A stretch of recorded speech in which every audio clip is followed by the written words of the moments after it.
bisa menjumpai oma-opa, bapak ibu, meski kita hanya lewat streaming. Nah, sore hari ini sebelum kita sama-sama merenungkan bagian firman Tuhan, mari sama-sama kita satukan hati untuk berdoa. Mari kita berdoa. Bapa di surga, sungguh ini sebuah kesempatan yang luar biasa saat hamba-Mu boleh bertemu, menjumpai oma opa, bapak ibu, Komisi Usia Lanjut Simeon Hana melalui ibadah streaming pada saat ini. Dan kami percaya Tuhan, Engkau yang memimpin jalannya ibadah. Kalau sebentar kami mau renungkan firman Tuhan, kiranya Tuhan yang hadir di tengah-tengah kami menolong setiap kami, supaya kami bisa merenungkan firman-Mu dan mengambil makna penting dari firman Tuhan. Terima kasih. Biar Tuhan yang berbicara dan sembunyikan hamba-Mu di balik salib. Dalam nama Tuhan Yesus kami berdoa dan mengucap syukur. Amin. Nah, pertama-tama saya mau tunjukkan sebuah foto atau gambar fenomena yang merupakan kejadian nyata yang terjadi belum lama ini. Foto apakah itu? Ini dia. Hayo, foto apa? Ya, pinter apa? Foto tersebut adalah foto antrian vaksinasi COVID-19 di mana? Di Jakarta, Surabaya. Bukan, itu ada di Pasar Muntilan. Nah, mungkin di sini ada oma-opa yang ikut juga, ya. Tapi nggak kelihatan pas di foto ini. Ya benar, hari-hari ini kita sedang bersama-sama menunggu ataupun bahkan sudah mengikuti melaksanakan menerima imunisasi atau vaksin COVID-19. Nah, cuma ada beberapa hal yang unik ya yang terjadi selama penyuntikan. Entah itu di Muntilan, entah itu di kota-kota yang lain. Apa aja sih yang terjadi? Wajah-wajah seperti apa sih yang muncul saat itu? Nih, yang pertama, yang lolos. Buat yang lolos, ini ekspresi yang pertama. Apa? Tegak, ya, tegak, duduk tegak, tidak bergerak, seperti sedang berbaris tapi duduk.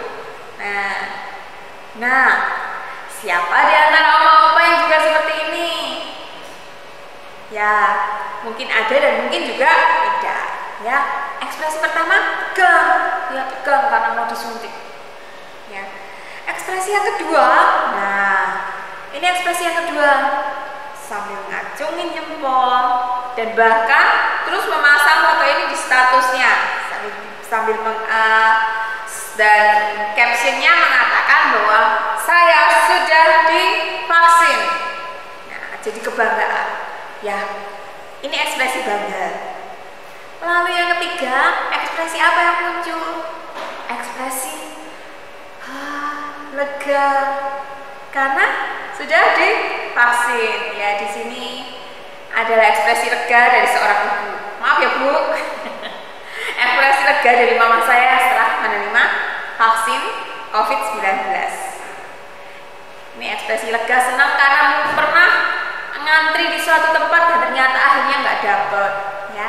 Tapi akhirnya setelah mengikuti di tempat lain sesuai dengan daftar nama yang juga tercantum di sana, akhirnya bisa dapat vaksin. Ye, lega, senang. Yang ketiga, yang keempat, ekspresinya apa? Ekspresinya flat datar. Ampun Eyang, saya pakai foto Eyang. Nggak apa-apa juga.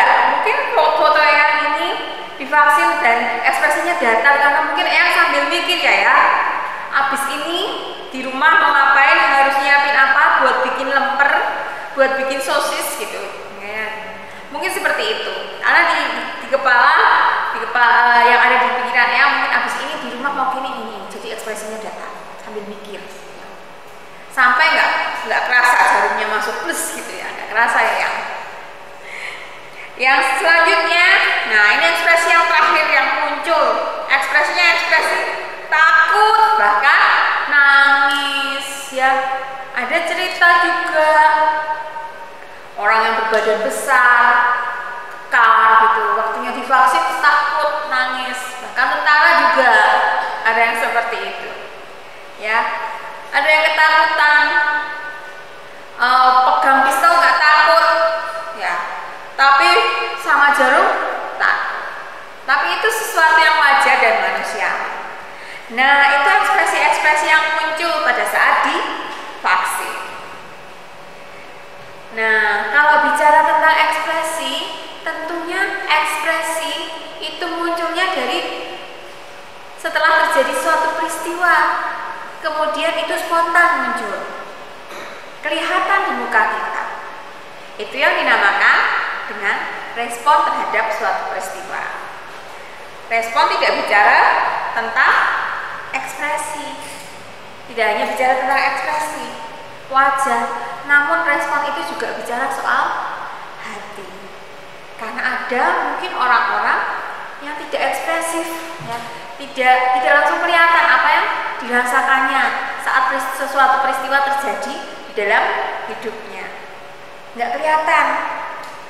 Nah, kalau kita bicara tentang hati, nah saat hati kita sedang dalam kondisi yang tidak baik, mana yang kita pilih?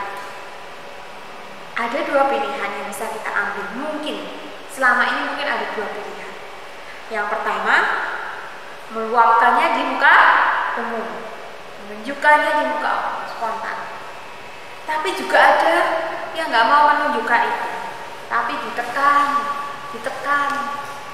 dipendam di dalam hati. Nah, ternyata dua respon ini punya dampak loh, punya dampak masing-masing. Yang pertama, kalau meluapkan emosi, nah dengan cara pada saat kita jengkel, kesal, marah, meluapkan emosinya dengan menggebrak meja langsung marah-marah di depan umum. Ingat, Bapak Ibu, Oma Opa, kemarahan atau sakit hati, kekesalan kita itu bisa menular. Karena belum tentu orang yang menerima kemarahan kita itu adalah orang yang melakukan kesalahan pada kita. Atau mungkin tiba-tiba habis terima telepon yang nggak mengenakan, langsung kita gebrak aja, padahal di depan ada orang lain. Atau langsung kita ngomel-ngomel. Itu akan juga bisa melukai orang yang di depan kita. Loh, saya nggak ngapa-ngapain kok dia marah-marah. Dan orang itu bisa tersakiti atau terluka hatinya. Dan akhirnya menimbulkan masalah yang baru. Ya, itu dampak emosi yang terlalu frontal diungkapkan, yang terlalu frontal diluapkan. Bukannya kita tidak boleh, tapi yang tiba-tiba terlalu frontal, nggak lihat situasi, bisa menimbulkan dua hal ini, menular dan juga timbul masalah baru. Itu dampak meluapkan. Bagaimana dengan dampak menahan emosi atau menekan? Bukan menahan ya, tapi lebih ke menekan supaya orang lain menutupi lebih tepatnya seperti itu. Nah, dampak menekannya akan muncul seperti ini. Tekanan darah tinggi, ya. Dampak emosi atau sesuatu yang nggak bisa terluapkan bisa menyebabkan jadi tekanan darah kita meningkat. Nah, ini juga mungkin di saat vaksinasi kemarin, karena banyak orang yang takut gitu ya, tiba-tiba pada saat ditensi tekanan darahnya melonjak tinggi. Ya di samping faktor errornya alat atau bagaimana, tapi itu juga nggak dipungkiri bahwa itu terjadi karena takut. Mungkin pada saat divaksin tekanan darahnya meningkat. Nah, itu. Dan akibatnya apa kalau kita terlalu menahan? Akibatnya kalau kita terlalu menahan atau kita terlalu menekan atau kita berusaha menutupi apa yang kita rasakan, itu bisa mengakibatkan tekanan darah tinggi yang bisa berakibat juga macam-macam, penyumbatan, ya, penyumbatan pembuluh darah dan macam-macam yang mungkin bisa terjadi. Aduh, jangan sampai itu terjadi sama kita ya Oma Opa. Jangan sampai itu terjadi pada saya dan juga pada Oma Opa dan Ibu Bapak di rumah. Lalu, supaya itu tidak terjadi pada saat kita marah, kecewa, pada saat kita sedih, apa yang harus kita lakukan? Nah, yang harus kita lakukan pertama adalah berserah. Berserah. Ya. Berserah itu bukan berarti kita nggak melakukan apa terus menang, melakukan apa-apa enggak. Tapi firman Tuhan tentang berserah itu bicara tentang apa? Mari kita lihat di Matius 11 ayat 2. Berserah mengatakan, marilah kepadaku semua yang letih, lesu dan berbeban berat, maka aku akan memberikan kelegaan kepadamu. Jadi bukan diam, tapi datang pada Tuhan. Marilah datang pada Tuhan, ungkapkan semua di kaki Tuhan, maka Tuhan akan memberikan kelegaan bagi kita. Itu yang pertama. Datang sama Tuhan Yesus, ungkapkan di situ. Kalau perlu menangis, ya. Karena saya tidak setuju kalau dibilang cowok atau laki-laki menangis itu tandanya bukan laki-laki, saya tidak setuju. Karena menangis itu milik semua orang. Apalagi menangis di depan Yesus, di bawah kaki Yesus. Kita semua berhak melakukan, karena kita berhak mendapatkan ketenangan dan kedamaian dari Tuhan Yesus. Yang kedua, apa yang bisa kita lakukan? Yang kedua, mari kita sama-sama berpikir jernih. Karena firman Tuhan di Filipi mengatakan bahwa jadi akhirnya saudara-saudara, semua yang benar, semua yang mulia, semua yang adil, semua yang sedap didengar, semua yang disebut kebajikan dan patut dipuji, pikirkanlah semuanya itu. Maka Allah sumber damai sejahtera akan menyertai kamu. Nah, ternyata bukan hanya dengan meluapkannya begitu atau menahan, tapi saat kita mengalami sesuatu yang tidak enak, sesuatu yang tidak nyaman, saat kita mau mengalami sesuatu yang mungkin mengecewakan kita, mari kita tunjukkan ekspresi kita, karena hanya satu pribadi yang mengenal ekspresi kita, dan saat kita tahu ekspresi kita, dia tahu bagaimana kondisi hati kita. Pribadi Tuhan Yesus. Maka Bapak Ibu hampiri dia, dekati dia, datang padanya, dan terimalah damai sejahtera dari dia. Selanjutnya, pikirkanlah hal-hal baik, pikirkan hal yang manis, sedap didengar. Maka Allah sumber damai sejahtera akan menyertai kita semua. Amin. Mari kita berdoa untuk menutup renungan kita pada sore hari ini. Mari kita berdoa. Sungguh kami mengucap syukur Tuhan, memiliki Allah seperti Engkau, yang saat kami datang padamu tidak harus dengan protokol-protokol, prosedur-prosedur, tapi kami boleh datang kepada Engkau kapan saja, dan Engkau menerima kami kapan saja. Terima kasih Tuhan. Dan saat ini kami mengucap syukur buat firman-Mu yang mengatakan bahwa kami boleh datang kepadamu supaya Engkau berikan kelegaan buat kami. Dan kami mengucap syukur buat firman-Mu yang mengajarkan kami untuk berpikir sesuai dengan apa yang Tuhan mau. Mari Tuhan, di masa-masa lanjut usia ini, kami percaya Tuhan tetap berkarya, dan Tuhan tolong Oma Opa untuk tetap bisa berkarya lebih dan lebih lagi. Terima kasih Tuhan. Selanjutnya kami menyerahkan kehidupan kami Tuhan, kesehatan kami, orang-orang yang kami kasih, semuanya hanya di dalam satu nama yang indah, Tuhan Yesus Kristus.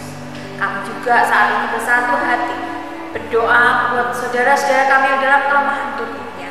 Tuhan hadir, Tuhan menjamah. Pak Sungkowo, buat Engkong Tuhan, Engkong Cengpo, juga buat banyak di antara anggota KUL yang saat ini merasa kurang sehat. Tuhan hadir dan jamah, Tuhan sembuhkan. Terima kasih ya Tuhan, kami mengucap syukur buat persekutuan sore hari ini. Di dalam nama Tuhan kami Yesus Kristus, kami berdoa dan kami mengucap syukur. Amin. Bapak Ibu, apa kabar? Semua sehat? Puji Tuhan kalau semua sehat. Kita sudah sangat saling merindukan, kita sudah sangat kangen untuk bertemu. Tetapi Bapak Ibu, kita harus bersabar sampai nanti suasana sudah menjadi sangat baik. Mari Bapak Ibu, kita menyanyikan lagu kesukaan kita, lagu yang paling kita gemari dari dulu sampai selamanya, Sajeke.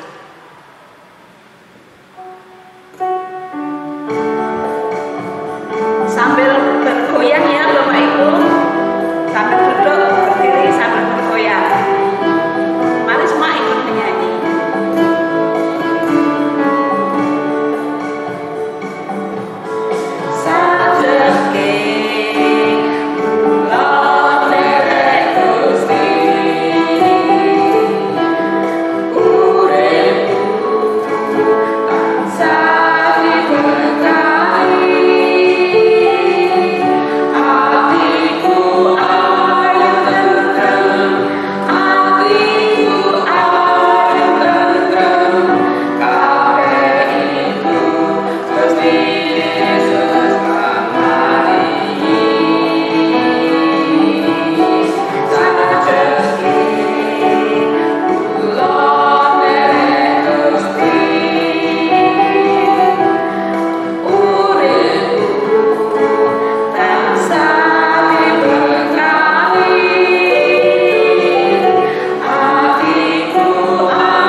saat yang